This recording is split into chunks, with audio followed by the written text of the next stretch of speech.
On 17th of October, my son, Jihad al-Haddad, Aysam Sultan and Dr. Ahmed Arif were blindfolded and placed in disciplinary cells in the Scorpion prison.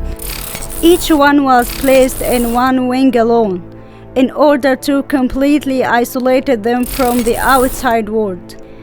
This happened because detainees in their department went on a hunger strike protesting their stripping of their clothes and depriving them of everything.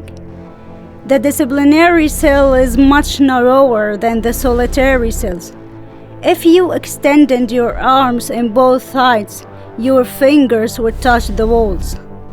There are no windows, and even the small window on the door, which is used for entering food to the prisoners, is completely closed, so no one would hear you if you screamed loudly, and you cannot hear anything from outside. The cell does not have lighting, and because there is no window, you are in a complete darkness 24 hours. There is no day or night, therefore you don't know the time. There is no toilet, rather there is a hole in the ground or a bucket.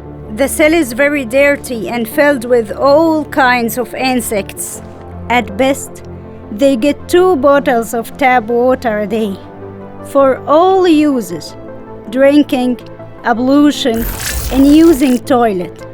The quantity of food is very little and contaminated most of the time. This is how my son Jihad, who has become like a skeleton, sleeps in the concrete floor since over 3 weeks without being able to move, in complete isolation and total darkness. He cannot even see his hands in a closed narrow grave in which he is completely isolated from the world. He does not have anything and cannot hear anything. He suffers from hunger, from the cold cell, and from the pain in his knees which made him unable to walk. The only way he can move is by crawling on the floor of his solitary cell. Who can tolerate such conditions and for over 3 weeks until now?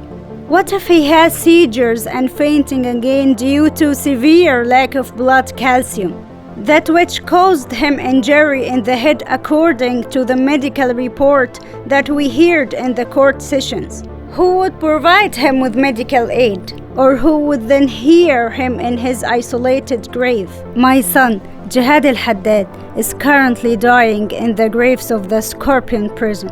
They are fully responsible for his physical and psychological well-being.